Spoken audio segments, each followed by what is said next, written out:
1, 2, 3, 4, 5. І ми, напевно, починаємо наш прямий ефір. Так, Зі добрый вечер мною, всем. Натою Устименко. Добрый вечер всем, добрый вечер, медоеды. Сегодня очередное заседание нашего медоедского клуба.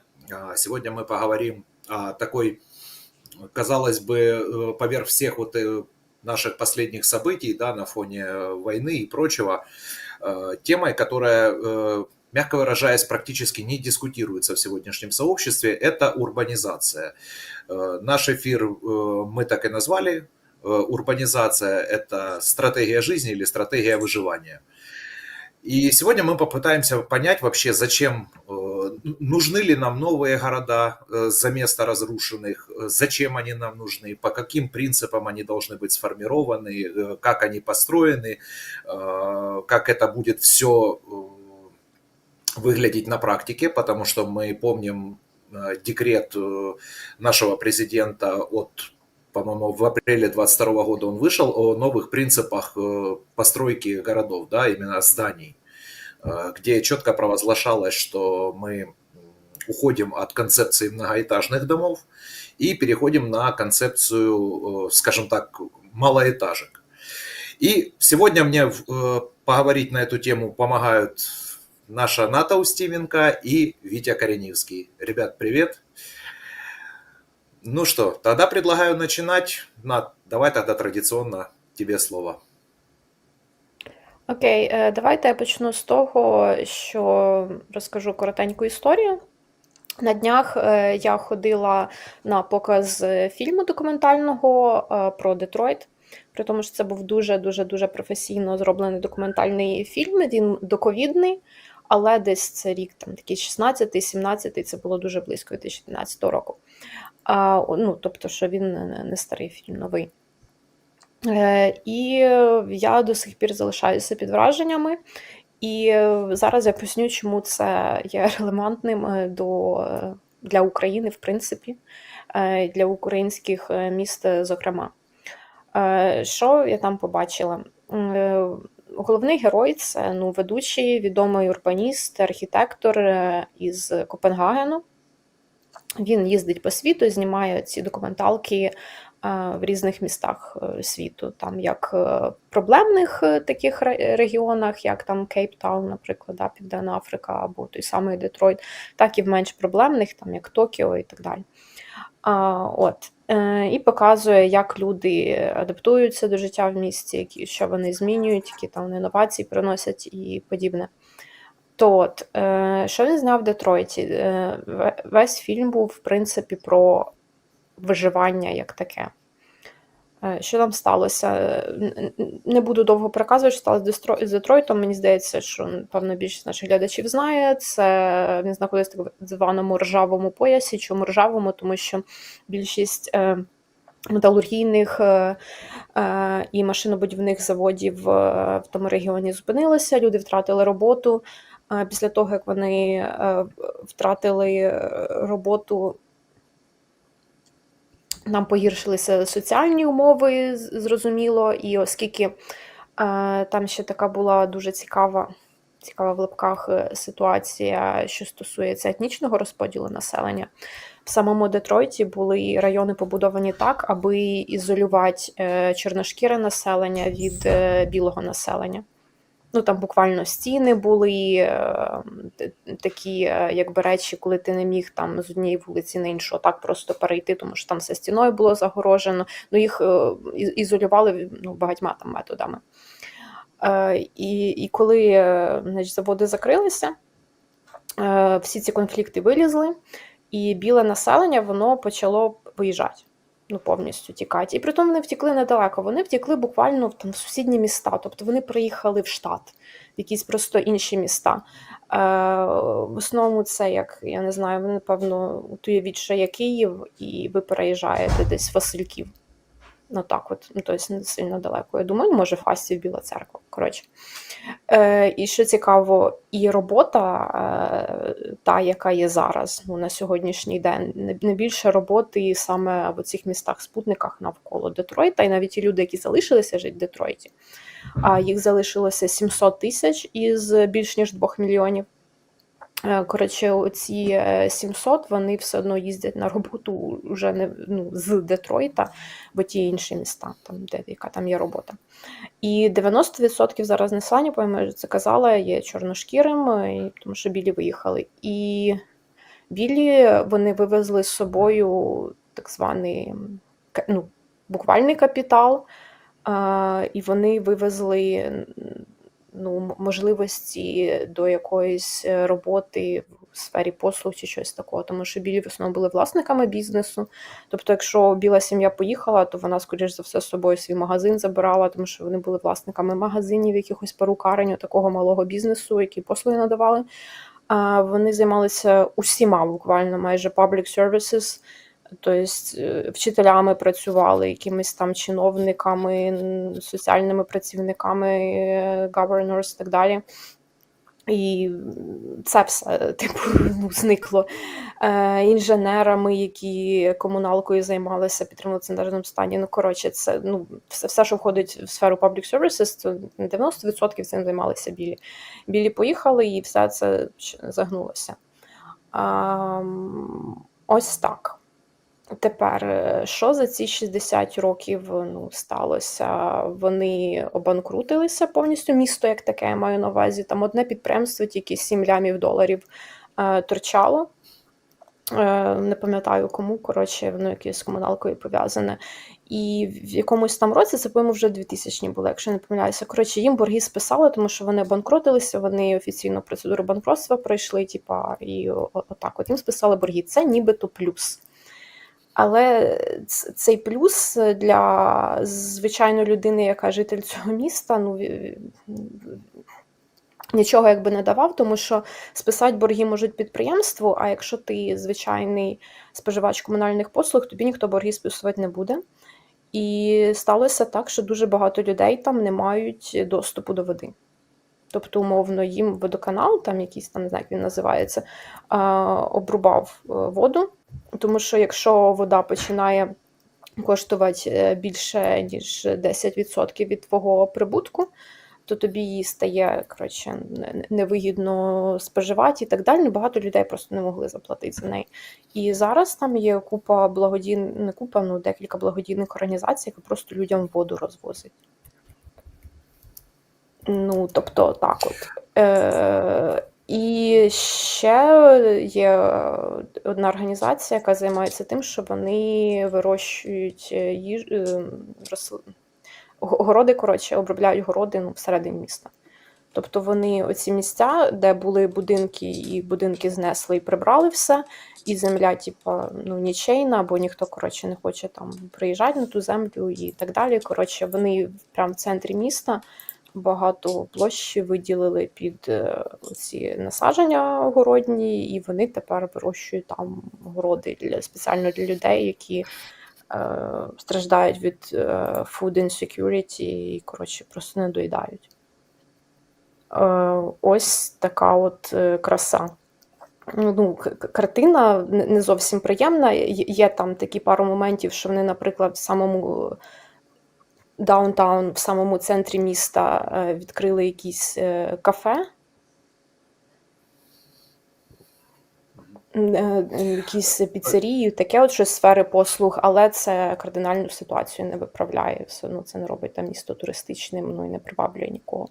І тепер я б хотіла задати таке провокаційне питання обидвом, і Сашку, і Віктору.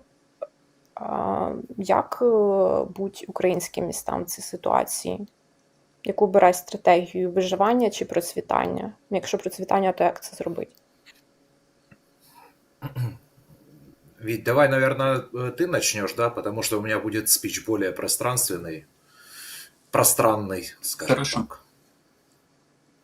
Окей, ну, я думаю, надо сказать сразу то, что если, допустим, в США да, мы видим ситуацию только на уровне там Детройта, вот, которая произошла, то сегодня у нас вообще глобальная задача стоит в Украине касательно релокации производства, населения, вообще переустройства всей системы, ну, всей системы логистики там и не только. Поэтому, во-первых, это пример того, что без каких-то государственных программ, которые все это будут оценивать, это будет действительно не реализовано. И на данный момент перед нами очевидным становится тот факт, то, что в Украине, допустим, все производство сегодня, оно будет, ну, скажем так, промышленным центром будет становиться у нас Западная Украина. И здесь надо подходить комплексно. То есть, допустим, я не знаю, как это все будет целиком полностью реализовываться, но, допустим, есть предприятия, которые надо куда-то релоцировать. Под весь обслуживающий там, допустим, в каком-то радиусе бизнес, там, кофейни, все прочее, прочее, прочее. То есть им надо также делать какие-то льготы, либо предоставлять первоочередную возможность установки там, аренды какой-то недвижимости и всего остального, дабы под это все, конечно же, приезжало тогда, ну, можно понимать, любое предприятие, оно как городская агломерация, создает вокруг себя огромную обеспечивающую систему. И тогда все население, да, оно будет как бы приезжать не на пустое место куда-то, то есть будет четкое понимание, вот у нас есть место трудоустройства, и вот здесь в округе мы тогда ищем себе аренду жилья, либо покупаем, то есть причем, ну, надо сказать сразу то, что это все необходимо было производить в Украине буквально еще даже не вчера, а позавчера, так как когда у людей были какие-то сбережения, все это реализовать было намного проще, нежели сейчас, когда у многих сбережения просто они там оказались практически на нуле, многие поддерживают армию, донатят, то сегодня это, ну, катастрофически сложно будет реализовать. И здесь нас, я думаю, могут даже обвинить вот в том, что сегодня мы видим, как там у нас там какие-то скверики, парки строятся, там вот эти брусчатки ложатся, там асфальт прокладывается и все остальное. Но важно понимать также то, что вся эта среда, да, то есть она должна быть сбалансирована, подстраиваться под вот эти вот нужды того населения, которое будет приезжать. Так как человек не может находиться и себя как-то, ну, психологически комфортно чувствовать, просто находясь посреди промзоны. То есть это все надо тоже как-то обустраивать. Также у нас, допустим, если мы сейчас войдем в какую-то фазу перемирия, то сама задача завязывания экономических интересов на Украине, она также будет реализовываться благодаря тому, что под обустройство всех этих колоссальных территорий, там, застройки жилья, это все спокойно можно подключать иностранный бизнес, допустим, даже каких-то китайских застройщиков. И я также под формирование там каких-то производств, то есть я уверен, там везде, где будет какой-то китайский капитал, там можно даже ПВО не устанавливать. Туда ничего даже уже не будет лететь. Поэтому это все комплексная задача, которая должна формироваться. И ну, то, что мы сегодня проговариваем, это, скажем так, о реализации вот этой программы в будущем, когда Украина будет находиться, если, ну, там, не в горячей фазе войны, а в фазе экономического противостояния, политического, экономического. То есть это все комплексно сюда включается. Да, Саша, давай ты. Да, смотри, я отвечу так. Во-первых, я присоединюсь к твоему тезису, что любые города маломальские, которые на сегодняшний день не вымерли, да, существуют, они естественным образом базируются под какое-то предприятие, под какой-либо бизнес, большой, малый, средний, крупный, неважно.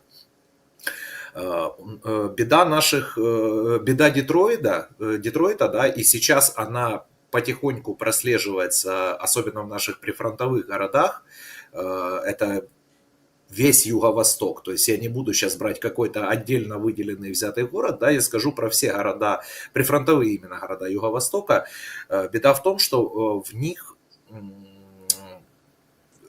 опасная близость к фронту. Это как первая проблема. Вторая проблема – это то, что у нас в стране произошла деиндустриализация в свое время, как бы, да, и это уже очевидно, это не стоит об этом говорить. Потому что недавно мы на эфире с Иваном Кириченко, да, я ж цитировал пост главы Укрметаллпрома, по-моему, его, да, где он говорил, как сильно просела наш выпуск стали. То есть, а я напоминаю, что металлургия – это один из ключевых параметров, в том числе, который очень сильно необходим при строительстве домов, если мы говорим о стационарных постройках каких-либо. И вообще, как бы не только домов, да, а вообще в целом по построению инфраструктуры. То есть в инфраструктурные объекты я отношу мосты, дома, там, я не знаю, даже вот банально там канализационный люк, там пожарные гидранты, то есть все, где используется металл и металлоконструкции, это скажите спасибо украинским металлургам. Ну, я имею в виду на сегодняшний день. Но, к сожалению, у нас идет сейчас обратный тренд, у нас идет тренд деиндустриализации. И хочу сказать так, что мне этот тренд не нравится. Почему? Потому что я вижу судьбу именно бывших индустриальных центров Украины, они рискуют повторить судьбу Детройта. То есть, когда здесь работать или находиться по бизнесу и, в частности, предприятиям будет неудобно, либо же они будут уничтожены, как это было в Мариуполе. Вот яркий живой пример. И, соответственно, а так как металлургия – это в основном градообразующее предприятие, то со временем эти города просто-напросто покинет жизнь. То есть они точно так же обанкротятся, население по большей части оттуда уедет, и как бы даже мы не рисковали получить новые Припяти. Припять я имею в виду в том плане, что город-призрак, только если там была объективно техногенная катастрофа, да, случилась, то здесь это все случится в результате того, что просто-напросто обрушатся градообразующие предприятия. Поэтому стратегии этих городов на сегодня, я не могу, вот, допустим, сказать про наши города, да, что нам надо. Сейчас нам надо в первую очередь, конечно же, выжить. Но в будущем, когда остановится горячая фаза войны, я считаю, что нам нужно будет всерьез задуматься либо о переформатировании этих городов в нечто иное, а для этого должны собираться представители именно городской элиты по каждому отдельно взятому городу конкретно и решать, что мы хотим. То есть мы хотим продолжать дальше оставаться там условно металлургическим центром, или мы перепрофилируемся там в город айтишников, как это сделал мэр Львова Садовой, который объявил, что будущий Львов это будет город айтишников. Опять же, при всем уважении, но он также забывает, что под это нужно помещение для кампусов, да, которые будут этих айтишников учить, офисные помещения. И даже если условно эту проблему реально решить в самом Львове, то что делать, например, жителям таких разрушенных городов, которые там были эвакуированы, например, как Мариуполь, как Бахмут, тех, которых сегодня нет. Поэтому я размышлял над этой проблемой, и, как мне кажется, я выскажу здесь пока что гипотезу, которая, возможно, оформится потом в какое-то видение более четкое, более конкретное, это стратегия мобильных городов. То есть уйти от оседлости, уйти от стационарности. Понятное дело, что крупные там промышленные города мы не, скажем так, мы не сделаем их мобильными по целому ряду объективных причин. А вот, допустим, мелкие какие-то города, да, поселки городского типа, да даже села можно вполне перевести себе на мобильный режим. На это размышление меня, честно говоря, вдохновил эфир, который был у Юрия Романенко с одним из наших отечественных, кстати, производителей смарт-хаусов, и где он представлял линейку, да, своих модульных домов, которые он выпускает. И я так посидел и про себя подумал, черт возьми, а прикольная идея. Во-первых, соответствует нашему такому духу кочевников. Вот. Во-вторых, безопасность. То есть, условно, когда у тебя есть, допустим, поселение, опять же, условно, там, 1000 на 10 человек, которое все проживает в этих компактных домиках, которые, я напомню, согласно концепции являются полностью автономными, энергонезависимыми, то есть под них особо не надо тянуть коммуникации. И что, кстати, еще очень хорошо закрывает наши проблемы в энергоснабжении, да, так как мы все знаем сегодняшнюю ситуацию с энергетикой в нашей стране. И также, которые можно будет в случае там, угрозы оккупации очень быстро вместе со всеми жителями поставить на лафеты и условно релоцировать в другое место. При этом люди не теряют жилье, да, и какую-то привязку, какую-то идентичность. Какие проблемы со старту я вижу, которые возникнут у нас в стране с этим?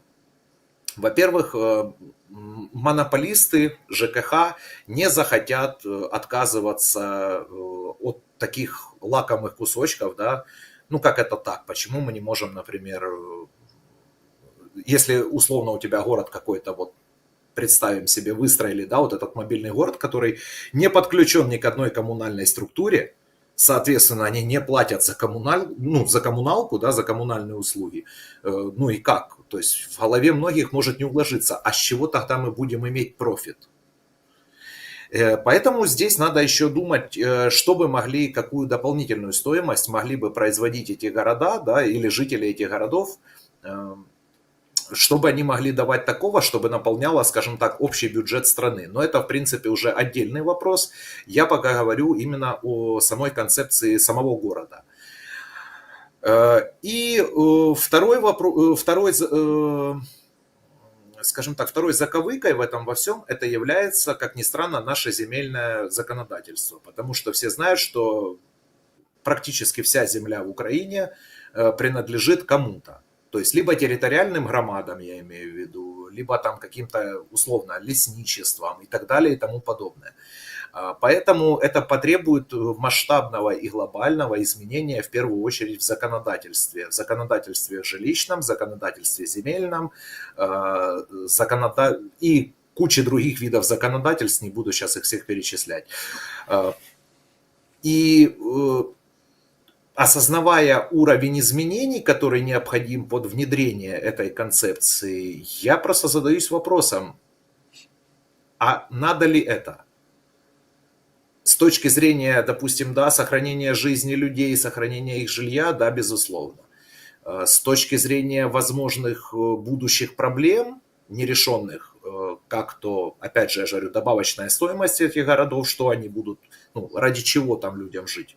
Вот именно в таком модульном кочевом городишке, да, чтобы что, про что, где работу взять, как построить, наладить грамотно инфраструктуру, это все.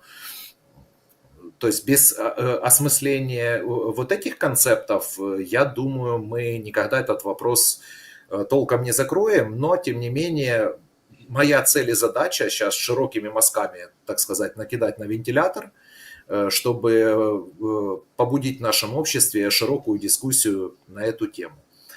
А Детройту, именно если мы говорим уже о городе Детройт, то, честно говоря, я сегодня объективно не вижу никаких возможностей к возрождению этого города. Без каких-то серьезных финансовых вливаний и без действительно переосмысления вообще роли этого города, его положения в самих Штатах, то есть надо ли самим американцам, да, заново переучреждать этот город, скажем так. Стоит ли овчинка выделки? То есть, в любом случае, я думаю, это должно решать само американское общество и напрямую со своими политическими, экономическими и другими видами элит. Если вкратце, то так, надіюсь, ответил.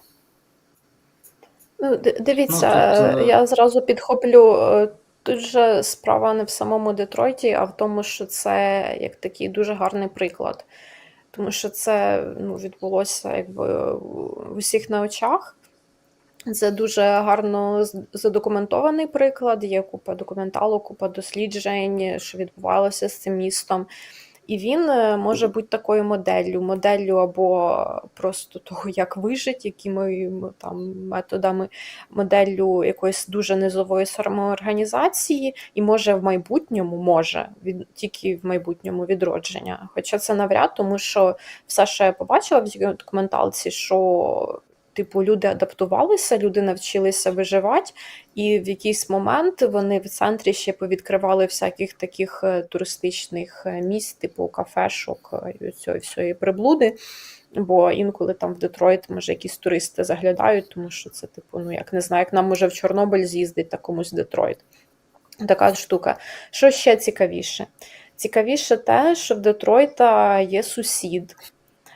Це канадське місто Вінсдор. Від Детройта воно рівно на північ, через річку, вони межують через річку.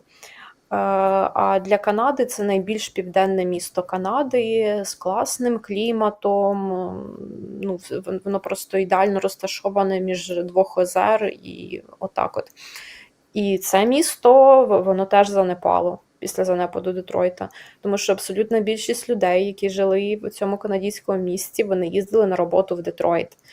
Щоб просто проїхати з США, в Детройт, їм треба було проїхати річку, там ніяких цих блокпостів, нічого такого немає.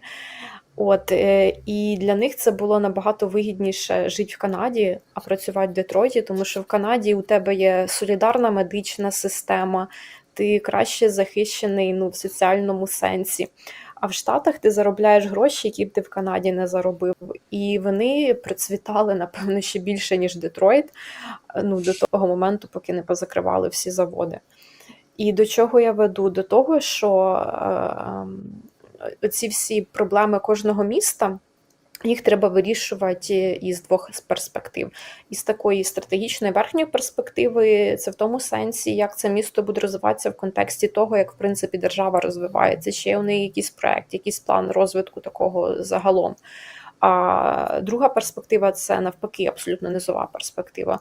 Коли у тебе є громада, коли у тебе є ці neighborhoods, різні громади, кожного окремого району, мікрорайону, і вони спочатку вирішують на рівні самому низовому, як їх мікрорайон розвивається, а потім уже чуть піднімаються на той рівень, а як наше місто буде розвиватися.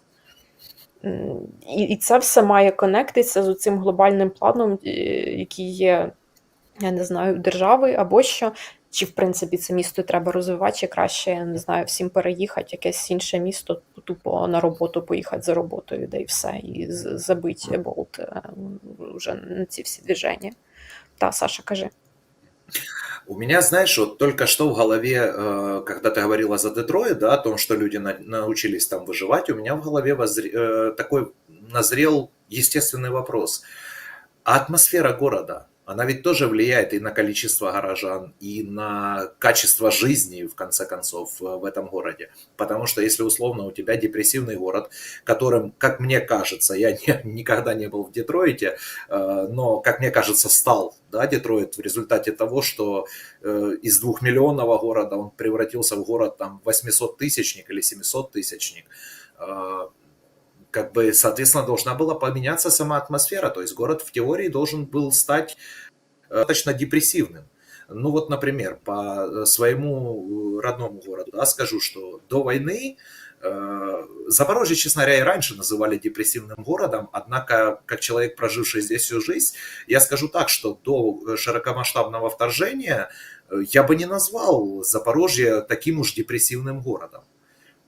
То есть у нас работали кафешки, у нас работали там развлекательные заведения, куча их было, всякого и разного.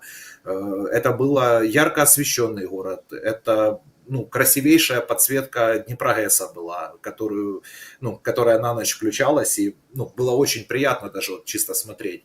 Это был там остров Хортица, где построили там краезнавчий музей, там Запорожскую сечь, да, макет сделали. которая также подсвечивалась. То есть, если ты условно на Хортице, ты мог любоваться красотами ночного Днепрогресса. Если ты едешь по Днепрогрессу, ты мог точно так же любоваться красотами ночной Хортицы. И сейчас этого, ну, по объективным причинам, я это понимаю, по объективным причинам сейчас этого нет. И я каждый день там, гуляя по улице, да, там, или передвигаясь на работу с работы, я вижу лица горожан. Вот сейчас, с моей точки зрения, Запорожье стал действительно депрессивным городом. Очень депрессивным. Плюс, конечно же, настроение не добавляют практически еженочно летящие по нам там кабы, ракеты и прочее, прочее, прочее. И хотя с этим запорожцы уже как-то научились, ну, свыклись, привыкли, хотя к этому тяжело привыкнуть, но тем не менее, ну, в общей массе, да, мы смогли к этому привыкнуть. Но это все-таки не добавляет ментального какого-то такого настроения, да, морального ощущения. И вот я думаю, что сейчас это моя такая осторожная гипотеза, скажем так, что запорожцы приблизительно испытывают то же самое, что испытывают детройцы. Ну вот как-то так. Поэтому я же говорю, что если у тебя город изначально рассчитан под условно там 1-2 миллиона жителей, то 800, там 700, 500 тысяч для него это очень мало. Но для того, как заманить людей, да, как заново вдохнуть в этот город жизнь. Ну, тут я выскажу такое свое мнение, допустим. У нас тут будет с Сашей даже дискуссия. Ну, скажем так, во-первых, надо отталкиваться от того, что у нас, так как я сказал, многие вопросы надо было решать уже позавчера, и сегодня у нас просто лавинообразно накапливаются проблемы, и последствия этих проблем уже просто создают вот эту всю лавину, которая нам будет намного сложнее ее всю разревать.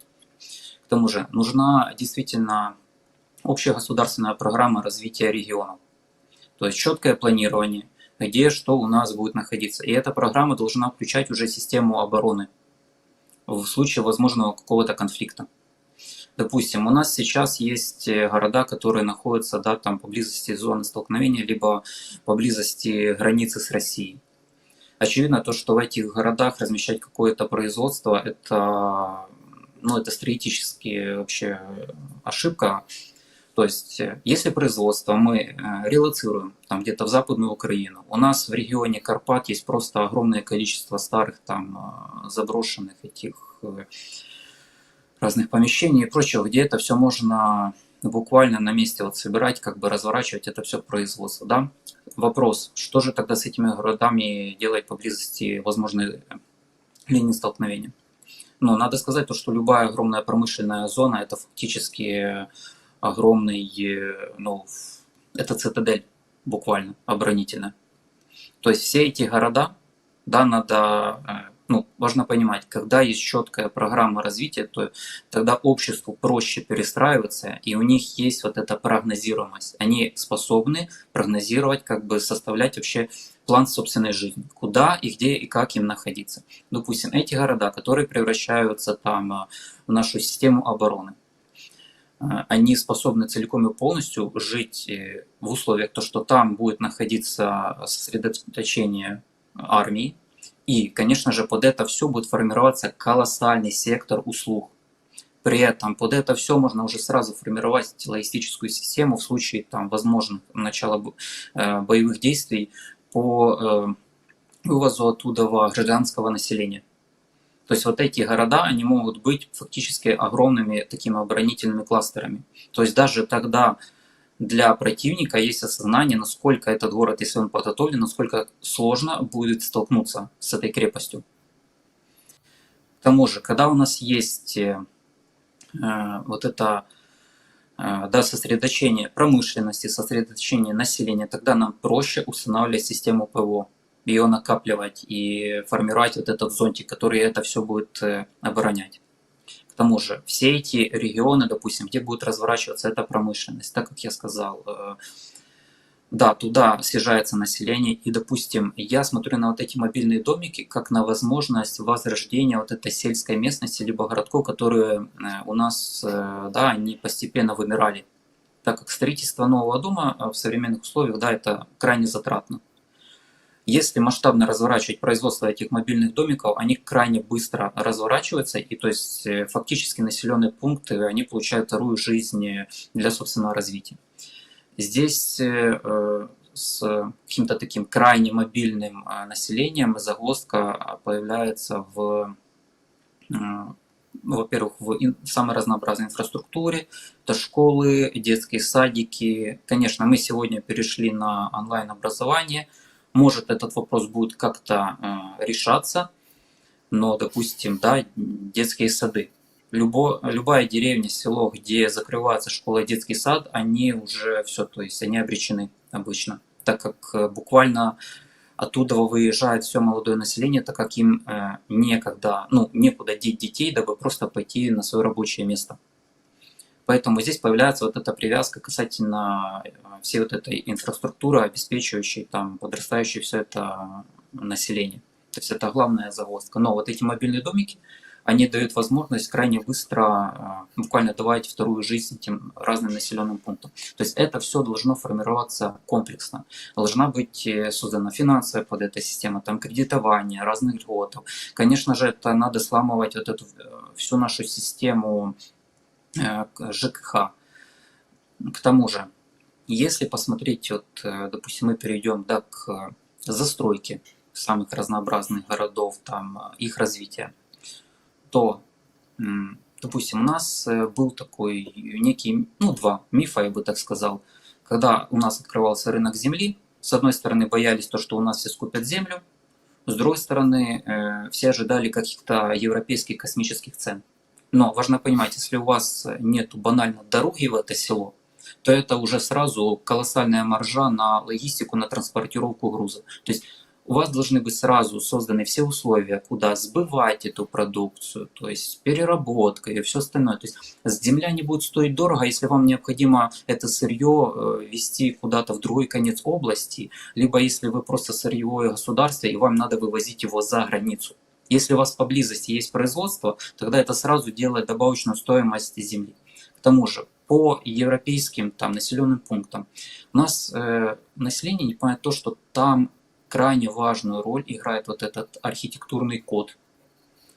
Умение работать с ландшафтом, да, обеспечение сохранности каких-то архитектурных памятников. То есть, и все это в комплексе, это создает условия для повышения цены и для привлечения туда инвесторов.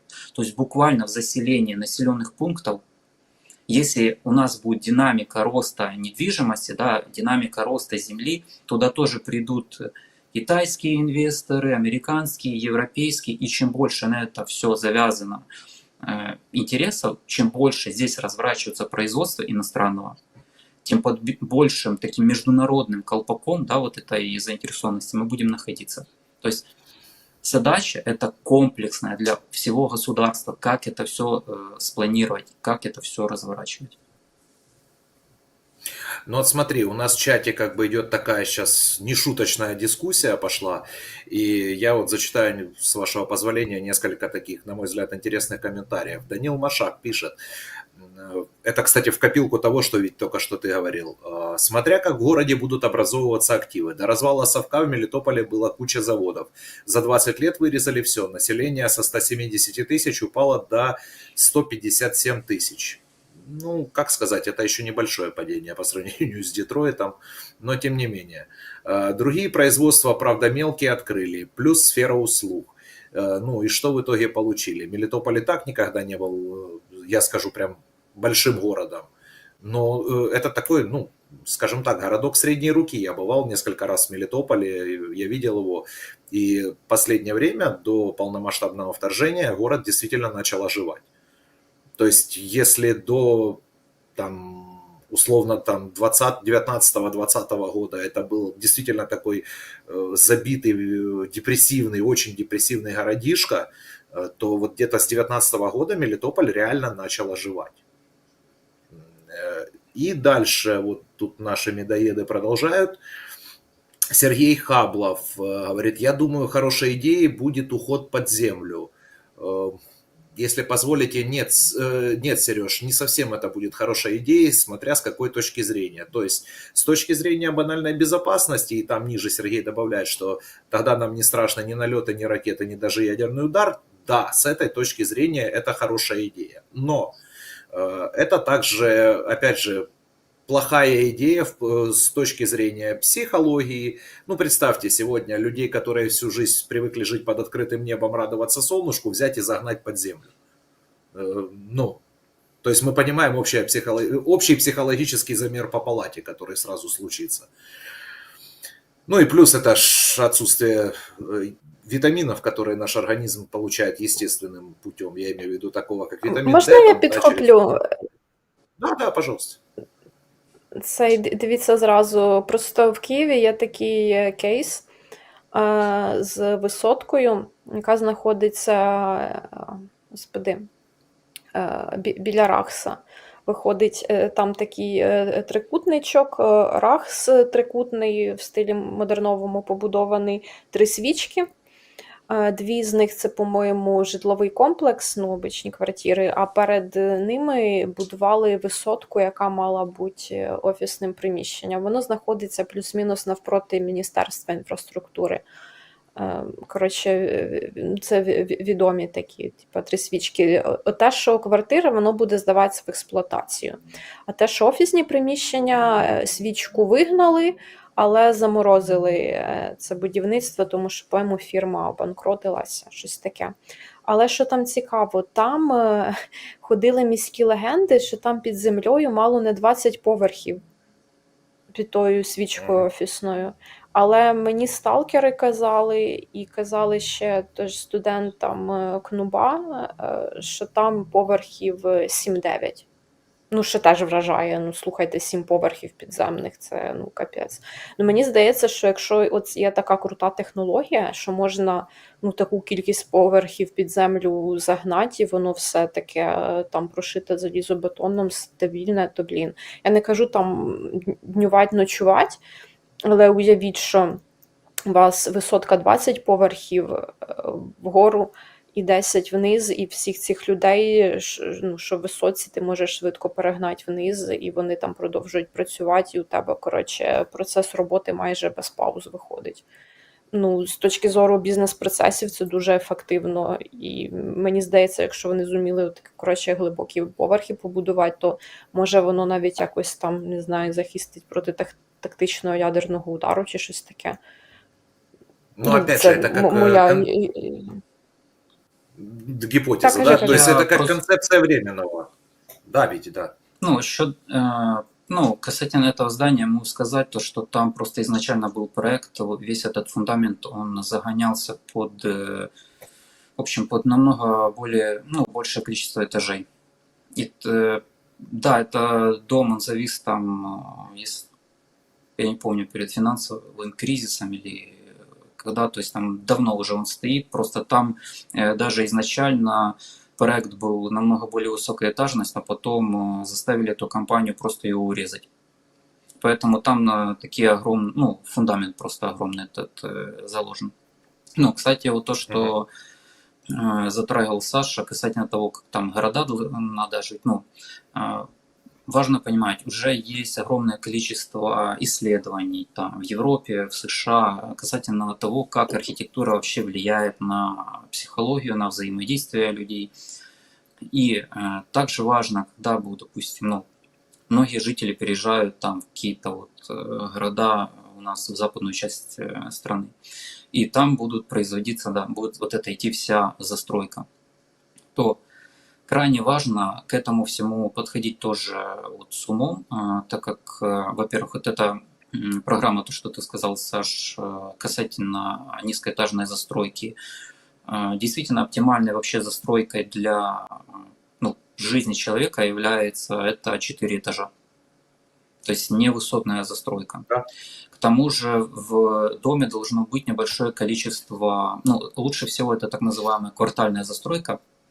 не микрорайоны, как мы привыкли, вот эти все застройки в советское время, а старая квартальная застройка, как там есть в старых частях городов, там Киева, Одессы, так как она формирует каждый дом, это фактически такое, да, комьюнити.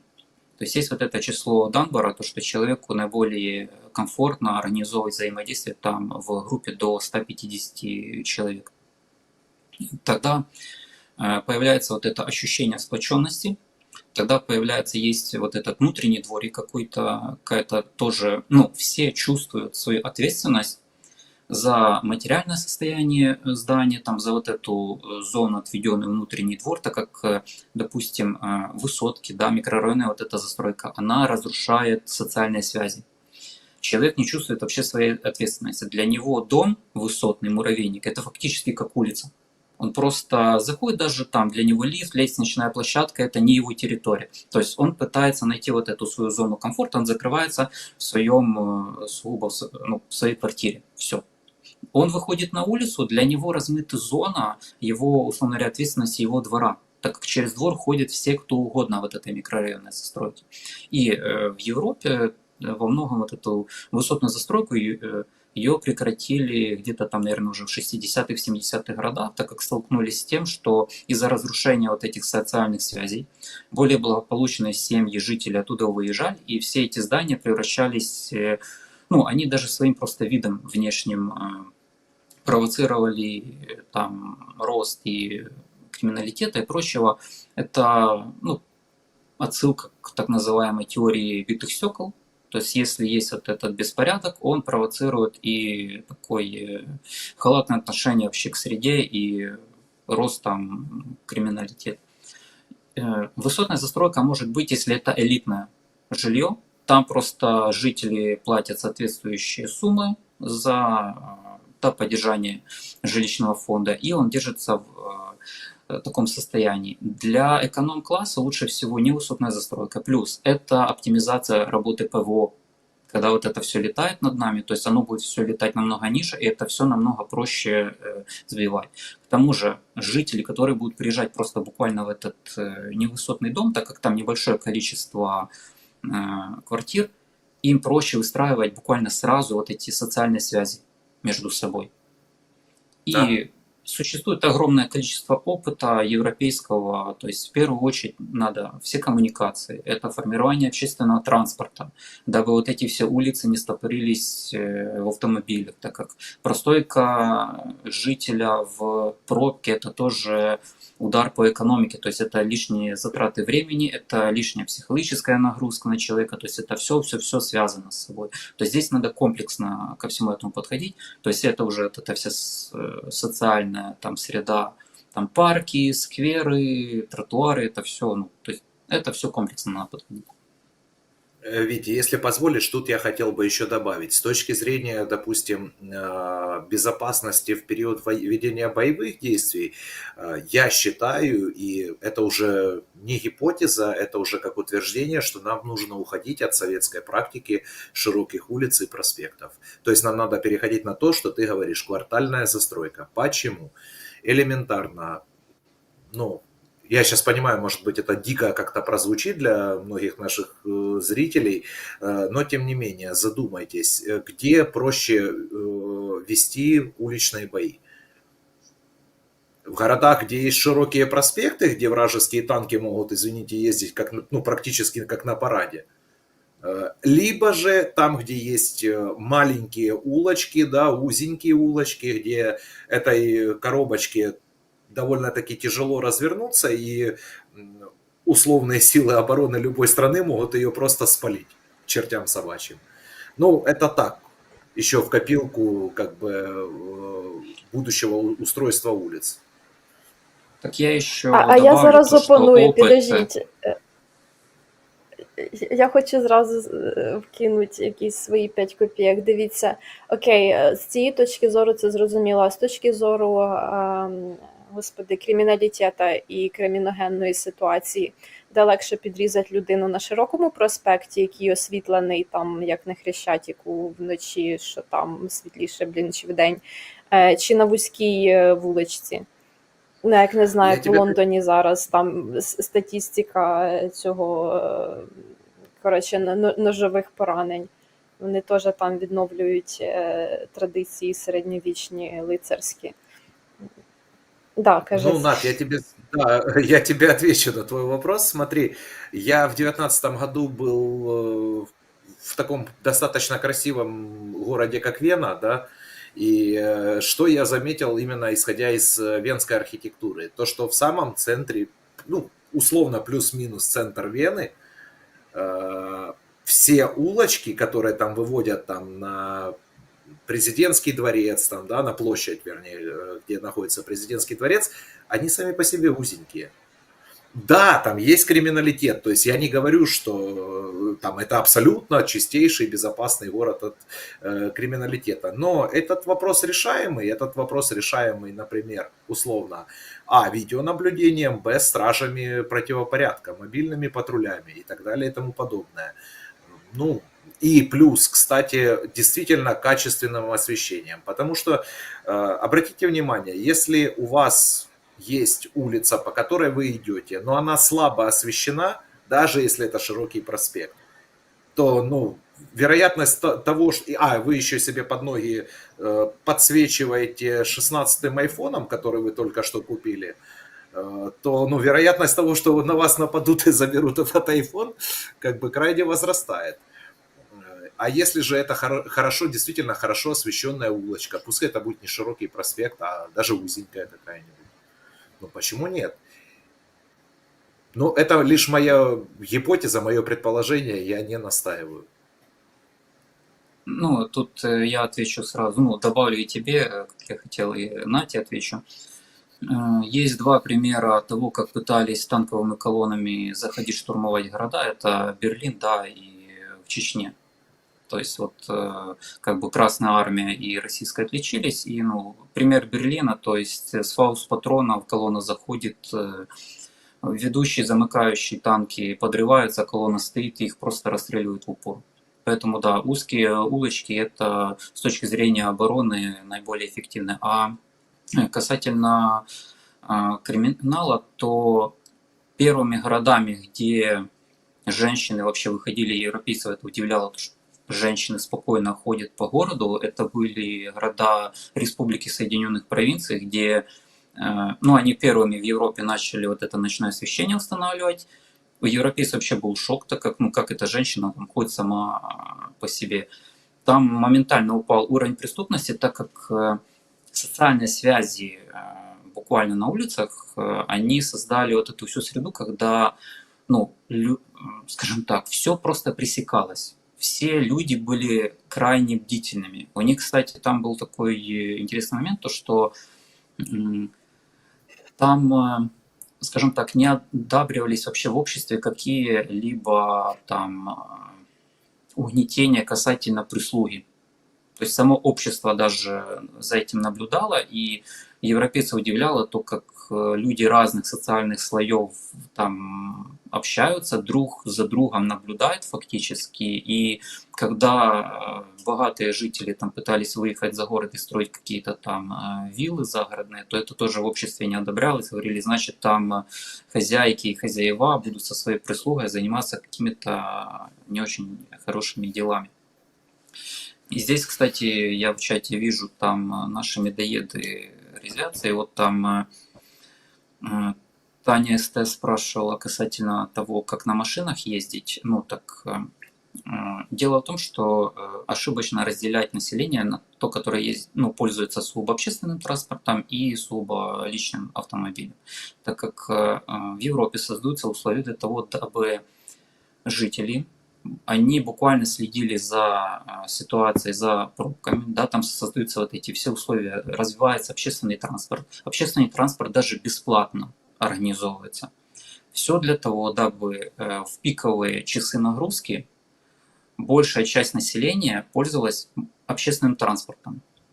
В Европе там в порядке вещей, когда парковка, ну, к парковке надо еще пройтись, а вот это и в районе новых районов, невысотной застройки, там только гостевые паркинги, и все. Поэтому все это крайне, ну, это все регулируется. И вот когда даже у Юрия Романенко там было обсуждение касательно развития технологий, того, что в будущем мы откажемся от собственности на автомобиле, можно будет буквально заказывать каждому по необходимости там беспилотный этот автомобиль, то важно понимать, в пиковые часы все эти беспилотные автомобили просто застопорят город, и все.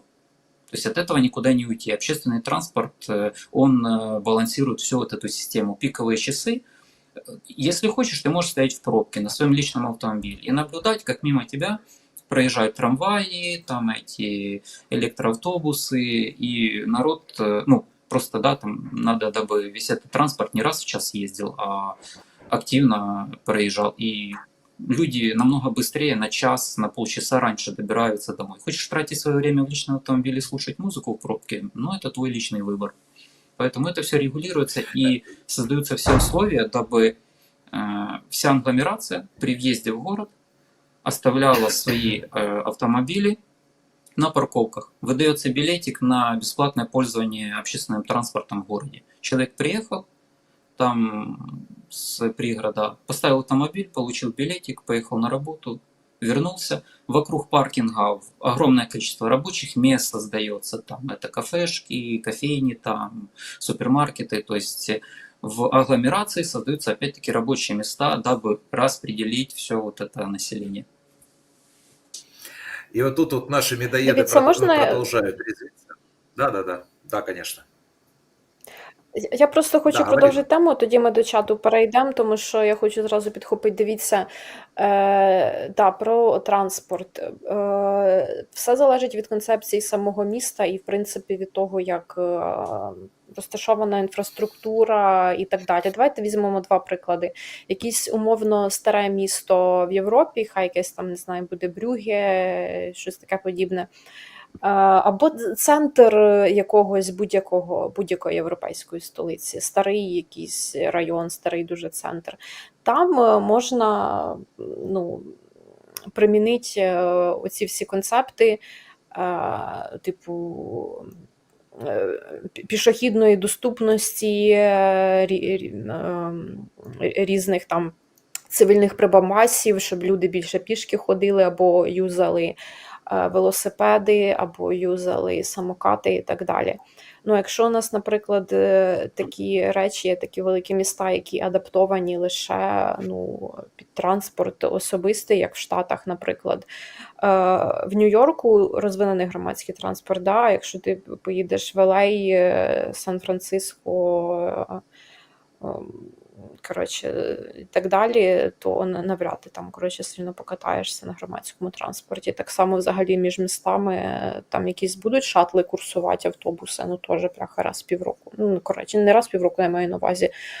Це не те, як, наприклад, у нас між містами там електрички ходять або що. Тобто нам треба дивитися, яка у нас ситуація, від цього відштовхуватися. Просто давайте я візьму для прикладу Києва, щоб пояснити. У Києва немає якоїсь концепції. Одна справа, якби ми були якимось молодим містом і такі, та хер з ним, давайте обріжемо всі пагорби, зрівняємо їх бульдозерами, построїмо там свічки, якісь такі проспекти по 6 полос, такі розв'язки, і все на світі, і всіх заставимо, на машинах їздить, і буде у нас місто під особисті машини і так далі, тому подібне. Все було принаймні логічно, да? У нас не так, Київ там старе місто, але у нас концепції єдиної немає. У нас немає нормального громадського транспорту, бо у нас обрізали купу трамвайних рейок. У нас їх на 2/3, по-моєму, скоротили з 91-го року, якщо не помиляюся. Може я загнула, на добру половину точно їх обрізали. У нас трамвайні лінії зрізали просто. У нас неможливо нормально прокласти маршрути велосипедні, бо інакше вони будуть йти з нікуди в нікуди. Це перше, а друге, сама об'єктивна причина, того ж Київ – це місто пагорбів. Там сильно велосипедом не накатаєшся. У мене знайомий, який впав з велосипеда, він в реанімації опинився із лопнутою селезінкою, тому що він з пагорба впав. І добре, що він вижив, в принципі, бо могло бути гірше. І цей же режисер, якого я була на показі цього фільму, він казав, що він опив Neighborhoods, коротше, в різних районах людей опитував Києва, чи хочете ви доступну велоінфраструктуру, як ви ставитесь до велосипедів і так далі, і тому подібне. Всі казали, ні. Ну, коротше, була там якась група там хіпстерів, молодих людей, які там були за, ну, основна маса людей, вона відмовлялася, типу, велосипеди, камон. Це Київ. Він зробив те саме в Миколаєві. Що ви думаєте? Люди сказали, да, це круто. І настільки я пам'ятаю, він казав, що Миколаїв – це фактично вже данське місто. Данія буде туди вливати бабло, вони вже почали вливати бабло, наскільки я знаю, у них там куча програм буде по, коротше, відновленню міста, по якомусь його урбанізації, переформатуванню, там бла-бла-бла. Ну, і в Миколаєві, значить, будуть ці програми для великів. Тільки я ніколи не була в Миколаєві, я не знаю, чи це пласке місто, чи там є якийсь там рельєф. Може хтось був, або може нам люди в чаті напишуть, як Миколаїв з точки зору рельєфу виглядає. От.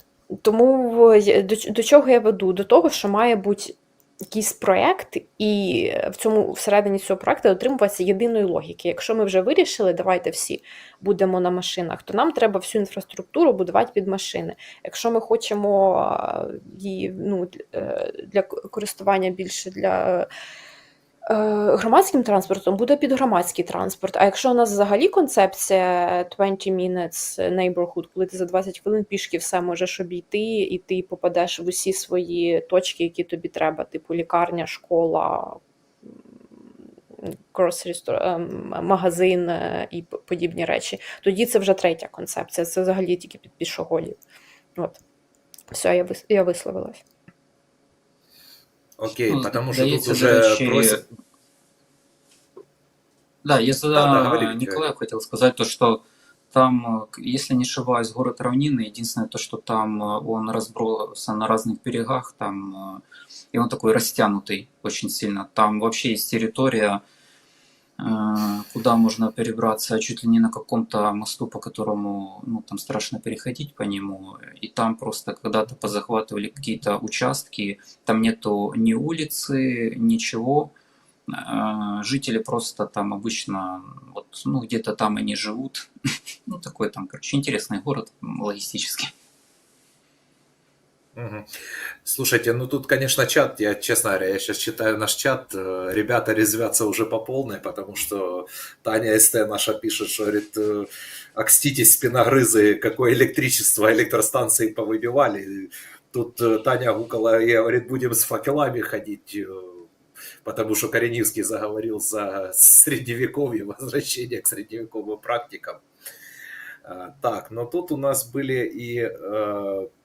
Понимаешь, вот то, что я читаю, если вообще подсуммировать все комментарии, это то, что у нас наши резвящиеся медоеды не понимают одного главного принципа. Ребят, технический прогресс не стоит на месте. И да, я понимаю, вы сейчас зададите вопрос, особенно после сегодняшних там коррупционных скандалов. Боже мой, Саша, о чем ты говоришь? Где Украина, где технический прогресс, когда мы же плачемся, да, что у нас деиндустриализация произошла, мы же плачемся, что у нас беда в металлургии, мы же плачемся, что у нас беда с инженерными профессиями, причем всех видов инженерных профессий, да. Типа, о чем ты говоришь? Там, какой искусственный интеллект, какие летающие машины. Так, ребят, мы это говорим как визию. Мы не говорим, что это должно быть, или это обязательно случится там завтра, послезавтра, через 10 лет. Мы это предлагаем как визию, мы предлагаем это как дискутивную тему. И, пожалуйста, ну, дискутируйте, высказывайте свои видения. Мы же ведь не за то, что там... про какие-то депрессивные настроения, да, типа вот все говно, боже, все, пойду сдохну. Мы говорим про какие-то позитивные видения, да, то есть что давайте рисовать хотя бы эту картинку будущего в головах, хотя бы в головах наших как-то воображении. Давайте представим на секунду, что вот все хорошо будет. И вот как бы вы хотели, вот о чем сегодняшний эфир, вот про что сегодняшний диалог, дискуссия такая. Вот. Ну, это все, конечно, хорошо, но вот у нас еще одно осталось то, что там выше писала еще наша новоиспеченная медоедка Таня Чекмарева. Она писала о зарплатах, потому что и тут, честно говоря, да, заработная плата по многим городам это действительно сегодня животрепещущий вопрос. Потому что я видел по-моему, 22 или в 23 году статистику заработных плат. И, допустим, вот Запорожье занимал одну из самых нижних строчек. То есть у нас самый низкий уровень заработных плат, несмотря на то, что город индустриальный. И вот что я думаю, в моей голове это немножко не укладывается. Возможно, вы меня там поправите или как-то, может, я где-то ошибаюсь в чем-то. Но, как по мне, не может город, который производит достаточно высокую добавочную стоимость для страны, который отчисляет очень много денег в украинский бюджет, как по мне, не может этот город получать меньше всех остальных. Или я в чем-то не прав, или вот я, может, как-то неправильно смотрю. Это первое. И от этого и спросите вы, да, меня, Саша, при чем здесь зарплаты к урбанизации?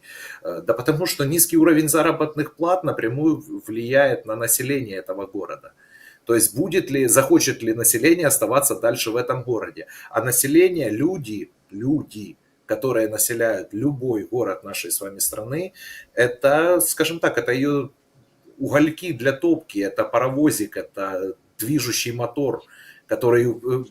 Уберите людей из любого города, и все, города нет. Останутся одни постройки, они нафиг никому не надо.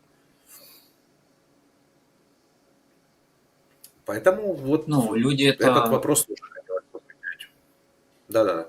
Люди это всегда прежде всего, сообщество. Это и есть населенный пункт. Это не какая-то территория. Это всегда прежде всего люди. И да, есть, конечно же, там рынок труда и все остальное, что это регулирует, но урбанизация напрямую связана с заработными платами, так как то, что я говорил, это когда есть четкая программа развития, понимание у инвесторов, куда, что можно инвестировать, что и где можно в итоге получить на выходе. То есть все эти капиталовложения, которые можно привлечь, это все будет в последующем генерировать прежде всего завязку, скажем так, всех вот этих международных интересов, финансовых, торговых потоков на Украине, так как на минуточку Украина это, территориально мы такой вот логистический узел. И это перед нами, это возможность, но это ответственность. Мы должны вести крайне активную международную политику, экономическую политику, так как мы должны как можно больше зацикливать на себе движение товаров, услуг, финансы, люди. Это все должно быть крайне мобильным и завязано все на нас. Иначе такую территорию всегда пытается кто-то контролировать, либо она превращается в то, что мы превратились, зона стыка международных интересов в напрямую военном противостоянии, как сейчас это происходит. И когда есть вот этот товарный, денежный, человеческий поток, тогда есть прогнозируемость развития.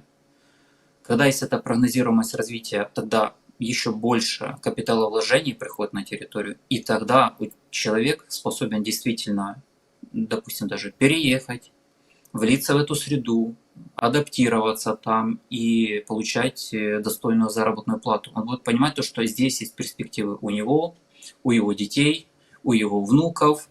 Да, то есть вся эта среда, она в комплексе все это формирует, вот эту и среду для жизни человека, для последующих поколений, это и безопасность. То есть это все крайне сложный вопрос, но к нему надо подходить такой, скажем так, на стыке разных дисциплин, наук, и все это комплексно разворачивать. Там оборона, производство, финансы, человеческие потоки, демография, все это тоже как раз-таки к этому сводится. Так, есть еще у кого что добавить? Над? Та, в принципі, я погоджуюся з Віктором, він це логічно пояснив. Я єдине, що можу додати, що ми говорили, згадували такі речі, точніше, я уточню, Віктор згадував такі речі, як Urban Garden, як Neighborhoods, коротше, як це можна перекласти? Коротше, дворики і спільноти, які відповідальні за ці дворики, і те, що коли у тебе застройка невисотна, а десь там 4-5 поверхів, ну максимум 9, і то 9 це вже багато, ти можеш створити ось цю атмосферу спільноти, і у вас може бути дворик, особливо якщо у вас забудова поквартальна, або у вас є навіть дворики, як вони називаються, господи, коли вони замкнені в колодязь, але там важче вже цей садочок розбить. Воно походить ще від римського домуса, коли обов'язково був садочок в дворі, отак от він був, наче буквою П замкнений. Там можете загуглити і подивитися, як римський двір виглядав, там різні схеми є, і навіть фотки і так далі. І, в принципі, садочок, да, і штука в тому, що багато цивілізацій до цього прийшли, що тобі пофіг, де ти живеш, і ти в селі живеш, на хуторі, в місті живеш, тобі треба, щоб маленьке оце таке от було садочок. Тож ти приходиш і розвантажуєш мізки в цьому садочку. Так само академія, це ж цей академія Платона, це ж гай на честь героя Академа. Ну, вони в такому самому, садочку тусували, ну і що, нормально. Або можете прогуглити Urban Garden, але Urban Garden, воно щось видає буквально наче город, ну, коли люди якусь розсаду садять в тому, садку. Можна загуглити Urban Patio, і оце от щось буде щось таке. Коли у вас невисока забудова, всередині такі дворики, ви ставите там стільчики, стіл, може якусь даже барбекюшницю, і весь оцей будинок, там, не знаю, 4-5 поверхів входить в оцей дворик, і ви всі тусуєте з сусідами і там, коротше, тусуєтесь. Типу, такого плану. Ну, це для міст найбільш оптимально, тому що ти почуваєшся в місті, ти живеш в місті, ходиш в якусь там оперу, кінотеатр, але в тебе є оцей дворик, де ти можеш вийти, і ти реально сидиш там в садочку, на білок дивишся, типу, і все в тебе класно. Понятно. Ну, тут, опять же, тут активно продолжает, особенно женская часть нашего чата, комментировать то, что мы тут резвимся. Нам уже, кстати, предложили в стендап перейти, говорят, неплохо получается. Так что напишите, пожалуйста, уважаемые зрители, стоит ли медоедам идти в стендап. Мы обдумаем ваше это предложение, Саша, и, возможно, запишем. Да. Саша, стендап у нас буквально даже в Киеве и в других городах, когда делают парк, понимаешь, вот Ната же сказала за Рим, так вот в Риме понимали да. То, что тротуар надо делать выше газона, тогда водичка просто стекает на травку, и ты там зимой как бы, да, вот это не подскальзываешься, там не затапливает вот это все. А у нас же делают новый парк, буквально первый дождь, и весь этот новый положенный газон с черноземом, он просто весь на этих дорожках. Ну вот, это вечный наш стендап под названием Украина, как бы, да, то есть, или там улицу надо проложить. За 1500 лет до нашей эры знали то, что сначала надо проложить ливневку туда и канализацию, дабы было куда в воде стекать. А у нас застроили города, там вот этот пригород, просто все асфальтом закатали, как бы 2 лавочки поставили, там какую-то, я не знаю, елку, блин, короче, что белка в шоке как бы ушла оттуда, и все, короче, на этом все закончилось, вот урбанизация пригорода Киева, как бы, ну, вот такие вот дела. Уважаемые стендаперы, господи, уважаемые медоеды, перед вами только что выступил наш известный стендапер Виктор Кореневский с украино-римским спичем. Пожалуйста, поаплодируйте ему, пожалуйста, в чате. А если кому-то всем понравился спич Вити, то, пожалуйста, поддержите лайком, подпиской и оформите, пожалуйста, спонсорку на наш канал. Это будет мотивировать нас заниматься своим делом еще более качественно и не стесняться шутить и юморить в прямом эфире, таким образом разряжая общую напряженность по палате. Вот, ребят, ну, в принципе, боже, нет, все, дальше я не хочу читать эти комментарии, потому что там уже пошло совсем на пошлости.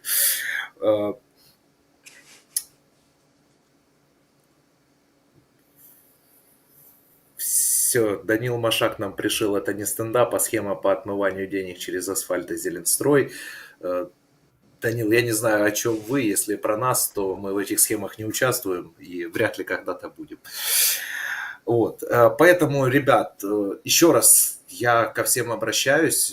Просьба поставить лайки этой трансляции, просьба поддержать нас своими репостами, своими комментариями под эфиром, во время эфира, вне эфира и как угодно.